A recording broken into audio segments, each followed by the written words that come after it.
Hi guys, nice to meet you if you're new here, nice to see you if you're not new here. Welcome back. How's it going? I'm Lara and welcome to the first wrap up of the year. I decided that I'm going to do wrap ups this year. I didn't do them last year. I don't think I did a singular one last year. But we're doing them this year. I read some really good books this month. I read 1, 2, 3, 4, 5. I'm missing one. Let's look. It's in my book journal. Just a sneak peek. I read a total of 7 books, which is okay. This light is not it. It's 9 in the morning, so you can hear the birds chirping, the sun is out, all of that. But anyways, I read 7 books this month, which is really good for me. I typically read like 4 to 5 in a month, and 7's really good. 2 of them were audiobooks. Welcome to the January wrap up. We're going to talk about the books that we read this month. I'm going to tell you the star rating. I'm going to tell you a little bit of what they're about. Bear with me, because it is the first wrap up. We'll see how this goes. Oh, now the sun's gone. Some of these books are in vlogs or will be in vlogs that are coming out. The first book that I read this month, I read this book in finishing the series I'm in the middle of, which is Magnolia Parks, A Long Way Home. This is the 3rd book in the Magnolia Parks universe, the 2nd Magnolia Park book. I ended up giving this book a 4-star because some of the book I was just a little bored through. I'm so sorry for everybody who loves Magnolia Parks, but I was a little bored through some of the book, or I was irritated with them through some of the book because there were just chapters upon chapters of them doing things. It made me just like question everything. I was just frustrated with Magnolia and BJ. They were doing good, they were doing bad, they were being toxic, they were not talking, they were just being Magnolia and BJ, quite honestly. I don't want to talk too much about it because this is, like I said, not the first book in the series. This is a book in a series. If you do want to go watch my reactions, you can go watch that video. I'll link it down below. I was listening to the audiobook the last like 2 chapters because it was late and I wanted to go to bed. So I listened to the audiobook while I got ready for bed. Something was happening. I was like, wait a minute. Rewind. What's going on? Listen to it again. Wait a minute. Now I need to physically read it while it's reading it to me. What was that? Justad, excuse me. What was that? What? Oh my, okay. I'm scared to go into Daisy Hates. I don't know how I feel that I was speechless, crying. What's going on? After that, again in finishing series that I'm in the middle of, I read Final Gambit. I actually listened to the audio of Final Gambit because I was just so out of the world at this point where I was no longer with the Hawthorne brothers and Avery. I no longer just cared that much, if that makes sense. I want to know what happens in this book, but I'm not invested enough to want to physically read it. So I'm just going to listen to the audiobook. I don't know what we were looking for in the Final Gambit. I couldn't remember how the Hawthorne legacy ended, so I don't know what could possibly happen in this book. This book ultimately got a 3.5 star because I like the other books better. At first I was just like not interested in reading Hawthorne's brother at all. But after finishing this book, the ending made me want to read not the Hawthorne brothers, but the book that's coming out after that, which is The Grandest Games, I think. That's the book I want to read. This is the 3rd book in the Inheritance Game series. In the 1st book, you're following Avery, who inherited billions of dollars from this man that she didn't know. She has to do these things to get the money, where she has to live in the Hawthorne house for a year. They're solving riddles. This has a really big mystery element to it. There's these 4 brothers.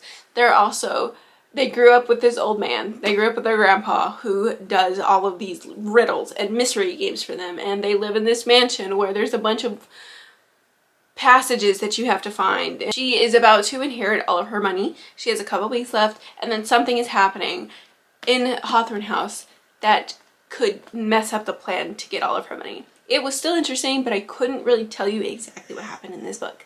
So it's a 3.5 star. I just realized that I forgot to turn my lights on in the back. Then the next book I read starts a new video. I flipped a coin to pick what I was reading for the week. The first book that I flipped for in that video is Before I Let Go by Kennedy Ryan. Okay, Before I Let Go by Kennedy Ryan is a second chance romance. This book deals with deep, heavy topics, okay? There is an author's note as soon as you open this book.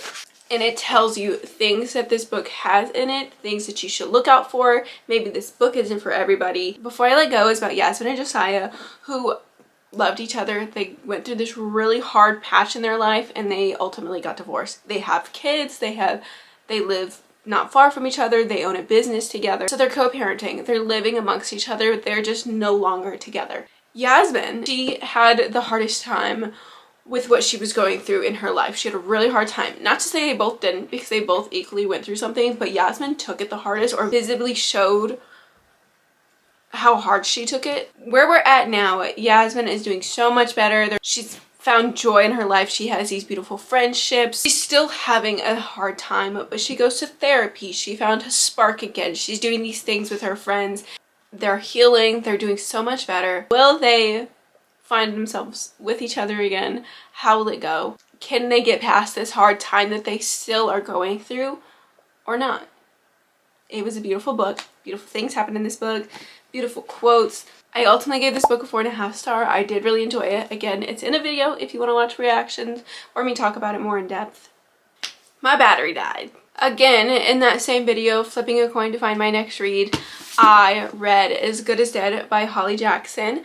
This is the third book to the Good Girls Guide to Murder trilogy. I still have Killjoy to read, so I technically haven't finished a series. I still have that one to read, but I finished the trilogy part of it.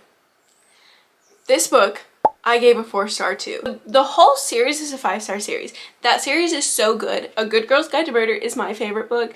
I know some people love As Good as Dead as their favorite book. Usually, Pip is solving investigations or going through stuff for other people. The first book, she's solving a murder case that she thought wasn't him, and the second book, she's finding somebody, and this book, something's happening with her. She has a stalker. Who's stalking me? Who is this person? Why are they doing this? There's some creepy stuff happening in this book where you're on the edge of your seat. You're questioning the decisions people are making, and then you think that you know what's going on. And then you get to part 2 and you're wrong. You're wrong. Because what? That's all. What is all I can say, because I just didn't expect it to go like that. That's not how I expected it to go, okay? The reason I gave it a 4-star though is because of that twist. I thought like it fit Pip in a way, but it also didn't fit Pip. And you will only know what I'm talking about if you've read the book, and obviously I can't tell you, but I feel like it fit Pip because who Pip is. She loves true crime. She loves to investigate. She loves to solve these cases. But she's also this smart girl. Know what could happen. Okay? That's all I'm gonna say. But I just feel like the way that it ended was unsatisfactory. I didn't like the way it ended necessarily, because you're built up this entire book about this one person, and then the half the book, this is solely what they're focusing on, is this person and what could we do, you know? That isn't like what happened? It just left so like open-ended, but at the same time not open-ended. I don't know. I didn't like the way it ended. Unfortunately, so I just gave this a 4-star, but it was still a really good book. It was just because this is the last book in the series, and I wish it would have ended a little bit differently. I haven't come out with this vlog yet. It probably won't come out for another at least week or so. But it was just a reading vlog. I just read whatever I wanted to read. The first book I picked up in the vlog was The Justad by Sarah Hisham. If you watched my 5-star read video, I predicted a couple of 5-star books. And this was one of the books that I predicted would be a 5-star. And I was absolutely correct. This is my first 5-star of the year. This is my favorite book that I read so far. I think this is going to be in my top 5. This book was amazing, and I felt every emotion reading this book. I was happy, I was sad, literally sobbing. I was angry with the characters, I was frustrated, I was in love, I was swooning. I made a whole scrapbook page for this book that I'm pretty proud of. Like, I'm not an artist, but the way I did that, slay. This is my first 5-star read of the year. This is by far one of the best fantasy books that I've read. Let me tell you what it's about. Your main character is Sylvia. She's a female main character. Sylvia is the heir to Justad. Justad is down here. It is called the Scorched Lands now. The Justad people, they have magic. None of the other kingdoms really had magic, but the Justad people had magic. The other kingdoms didn't like that, okay? I mean, there's more to that story, but you learn that in the book. Let's just say other kingdoms didn't like that the Justad people had magic. They just wiped the Justad people out.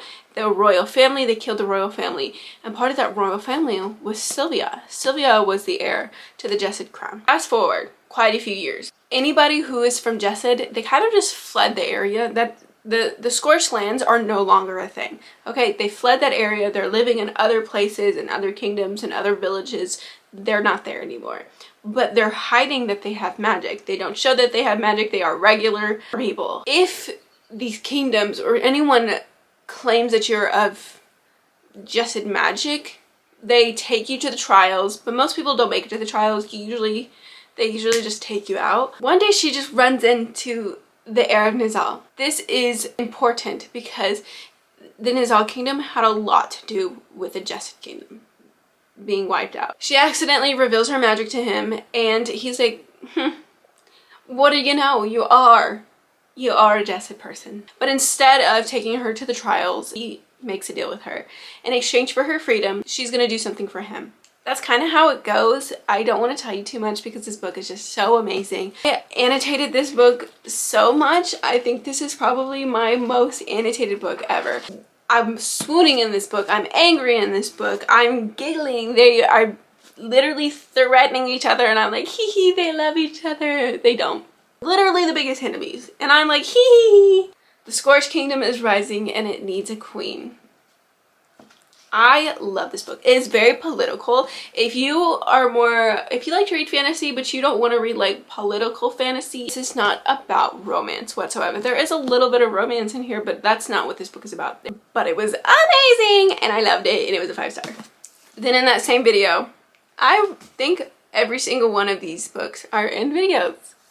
That same video of me reading whatever I wanted to read. I kind of just wanted to read a fun, fluffy romance after I read the Justad Heir. And I'm really trying super hard to read books off of my physical TBR that have been sitting on my physical TBR that I've had no interest in reading. I'm trying to just pick this up. I picked up This Spells Love by Kate Robb and I am so glad I picked this book up. This was such a fun, cute romance book. I absolutely adored this book. This is a debut. Oh! This is a debut novel, by the way, and it's a duology, forgot to say that. This was also a debut novel, and I for sure will be reading more Kate Robb books because it was just so easy to read, so fun to read. I just wanted to read this book. I gave this book a 4 stars. This is about Gemma, who just got broken up with her boyfriend. Her boyfriend of 4 years broke up with her, and she's sad. She's heartbroken. She goes over to her aunt's house, Aunt Libby. She's a big character in this. She goes over to Aunt Libby's house and her sister is there and Dax is there. This is Dax. Dax is her best friend. She goes over to her aunt's house. They're having margaritas. They're having fun. And her aunt's like, hey, I own a bookshop.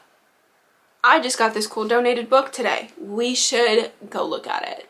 And they're like, okay, cool. Let's go look at the book. They go look at this book.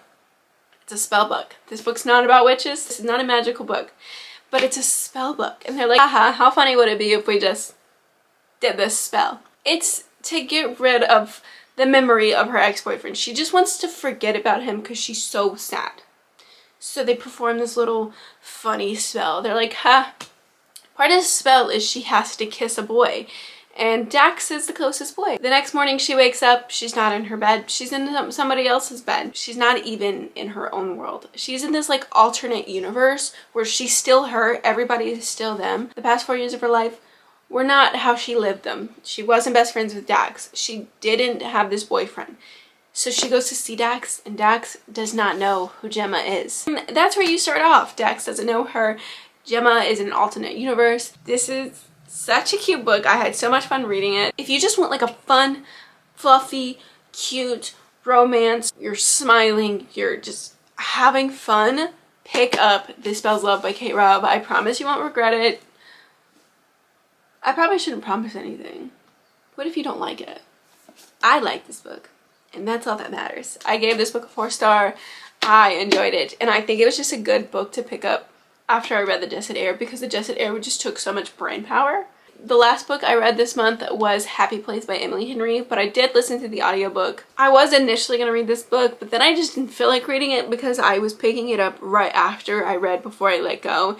And if you don't know, Happy Place is also a second chance romance, and I just couldn't do it right after Before I Let Go. The only reason I was picking it up at that time was because I was getting it from the library.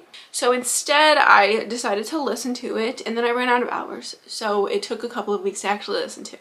I think if I didn't read this in the same month that I read Before I Let Go, Before I Let Go was a really good second chance romance, I might have enjoyed Happy Place by Emily Henry a little bit better. Not to say I didn't enjoy it. I think it was just wrong timing. Harry and Wynne, they have this friend group from college. They are engaged, but every single year they go to Lobster Fest in Maine, I think, and they see their best friends. They get their group together, they see their best friends, but their best friends don't know that the two of them called off their engagement. They go on this vacation and pretend that they are still together. If your friends knew you before you split up and they saw how you acted with each other, if you were touchy, if you were kissy, if you were, you know, all the above, and you're not doing that in front of them on this vacation, they're gonna think it's a little fishy. Ooh. You're kind of just joining them on this trip of faking it until they make it in front of their best friends, and they just don't want to ruin their best friend's trip because this is the last time that they can have this vacation in this spot because the house that they typically go to is going up for sale. So this is their last time in this vacation spot, and they've been doing this since they were in college. This is their happy place. They don't want to ruin it for their best friend, so they decide, let's just fake it and we'll tell them later. But while they're faking it, what's gonna happen? You know, that's what this book is about. It was really cute. I did give it a 4-star. I had a lot of 4-star books this month, and sometimes I wonder, like, how am I supposed to write a book? Those were all the books that I read in the month of January. I think I had a really good reading month. I had a lot of good books. I found my favorite book of the month. I had a really good reading month. I read 7 books. 2 of those were audiobooks. Audiobooks are reading. I don't want to hear it, okay? If you don't have the same opinion, don't worry about it. But don't tell me. I had an average star rating of a 4.1, which I think is really good if I'm being quite honest. I'm not the harshest rater ever. I'm excited to see what February brings me, although I feel like I'm in a bit of a book slump where it's like I want to read, but there's just no books grabbing my attention. So we'll see how that goes. I hope you enjoyed the first wrap-up of the year and one of my first wrap-ups because I just don't do them often, but I'm gonna do them this year. If you want to see more wrap-ups, if you want to see what I'm reading, if you want to watch my vlogs or anything like that, hit the subscribe button. Join this side of the internet. That'd be really cool, but I'm not gonna force you to do anything, but that would be really cool. If you want to see what I'm reading in real time or what I'm up to on a regular basis, follow my Instagram or Goodreads. That's enough plugging for me. Other than that, hopefully I will see you next time. Bye! Thanks for watching.